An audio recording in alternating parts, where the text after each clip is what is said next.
An argument essay should focus on doing exactly what you think it is, creating a convincing extended argument. On the AP Lang exam, your argument essay is question number 3 on that free response question, also known as the Q3.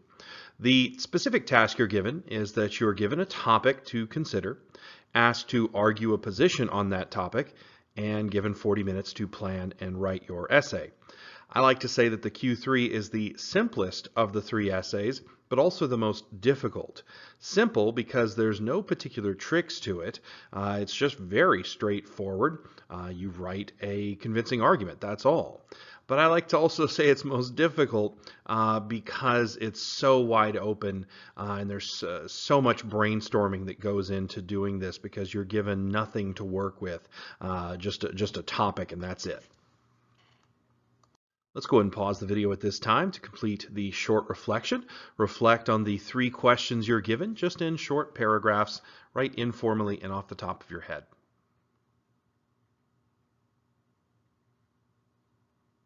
So, what makes this essay easy, at least relative to the other 2 essays in the AP Lang free response section? Well, there's not much to read. There's no long passages to read. There's no sources to read here. It's just a topic, so you can read the prompt very quickly. The brainstorming and planning are also relatively short. It does take a lot of brain power, but there's not a whole lot of writing that you have to do to plan for this thing. Lastly, this essay can be the shortest of the 3 if you approach it a certain way, and it can still score very highly rather, being relatively shorter than the other 2. What makes this essay difficult, that is, relative to the other 2 essays?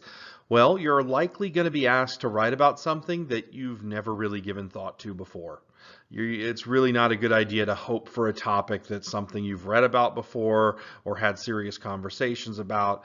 You're probably going to get a topic that you've never thought of before. Secondly, the fact that it's just kind of a blank canvas, that you're not given hardly anything to go off of, that can be a little intimidating. A lot of students freeze up on the Q3 because they just don't know where to begin. Lastly, another thing that makes this essay difficult, it's not formulaic at all. There isn't a formula to it like the Q2. You just have to adapt to whatever topic you have and write a convincing argument. There's no formula. Your Q3 argument essay should feature an introduction that establishes the topic and your thesis. The thesis statement should appear at the end of your intro, and it should directly respond to the prompt and also preview your lines of reasoning used to support the primary claim in your thesis. It should feature a body made up of multiple paragraphs which work to develop each of your lines of reasoning. And then finally, a conclusion, which reiterates your thesis, recaps your lines of reasoning, and concludes with some final commentary that answers the "so what" question. Your first argument essay of the year will be a response to the Ethics of Incentivized Charity prompt, which we've already started working with. All right, let's go ahead and move on to our first and only exercise with this interactive lesson. Pause this video and then go read the argument essay prompt that I've provided and the sample essay response to that argument essay. Now, don't get this prompt mixed up with the prompt we are writing our essays on. This is a sample prompt, a different prompt, and a sample essay in response to that prompt. So don't get it mixed up with the incentivized charity prompt that we are actually writing our essay on. Along with the sample essay, I've got some questions for you to answer, just using 1 or 2 sentences each.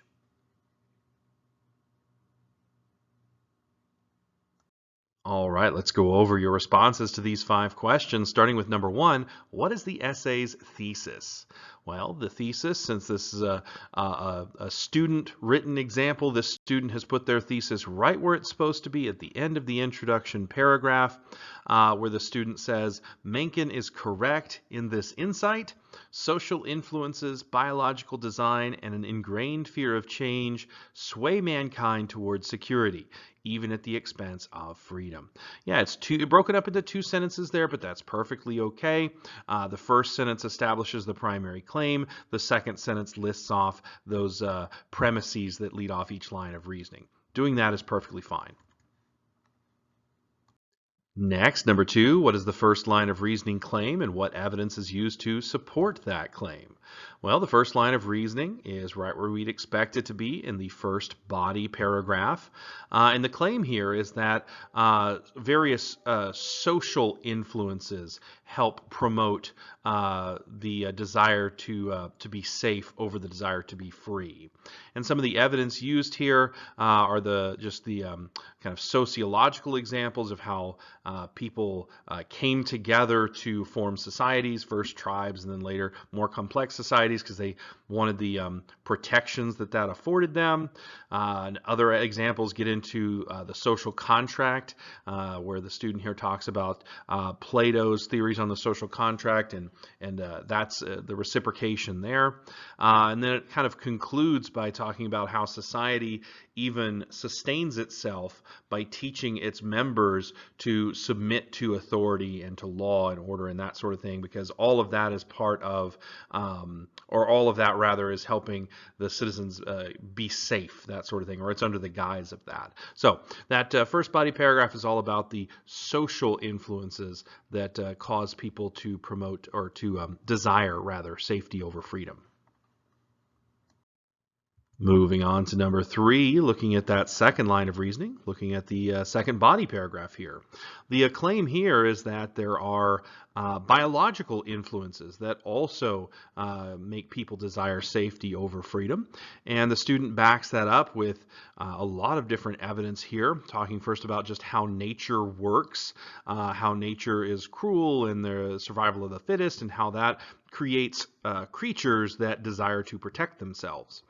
Later on, it talks about how while mankind has kind of evolved out of the kind of baser animal instincts, we do still have psychological, like, risk aversion, that sort of thing, that is much like our desire to pass on our genes and that sort of thing. So talks about a couple of different good premises here, both that on a biological standpoint, just as creatures in nature, how we're biologically programmed to desire safety, and then psychologically how that has kind of transferred itself to kind of modern people. And question 4, let's look at that third line of reasoning. The third line of reasoning is a little more specific. The first two were just kind of general premises, looking at the social versus the biological. This one is kind of a specific example that comes out of the paragraph before it about the biological influence, and it talks about how people today are so against risk that they often resist even every simple change in their lives, that sort of thing, because another way of looking at safety is kind of the comfortable and what you're used to and that sort of thing. So the claim here that man's desire to preserve himself is so strong that he often spurs any change in what he believes to be a safe and ideal world. The student backs up that claim by talking about different instances of people's resistance to change. This is the first paragraph where the student actually gets into real-world examples, which you want to use as many concrete examples as possible. And so this student mentioned the gay rights movement, Never Again movement, the Me Too movement, and sort of the social resistance to that from those mostly on the right wing and that sort of thing. So that's most of the evidence they give there on why people spur any change and how that's just another way of desiring safety over freedom.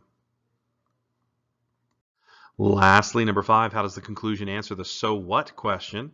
Well, looking at the concluding paragraph here and then going all the way toward the bottom, after it kind of reiterates its line of reasoning, the student concludes with this: mankind has spent hundreds of generations building forts and cities to preserve himself, knowing that by erecting those barriers he may no longer roam free like his tribal ancestors. The contemporary man secures himself behind intellectual and emotional walls designed to keep out unwanted knowledge and empathy. And the more we give into these base instincts, the more we become isolated, selfish, and hard-hearted. So the student's "so what," he answers here, the "so what" is really kind of a warning here. So if people continue to indulge these kind of base instincts of valuing safety over freedom, here is what will ultimately happen to us as a people, as a society, that sort of thing.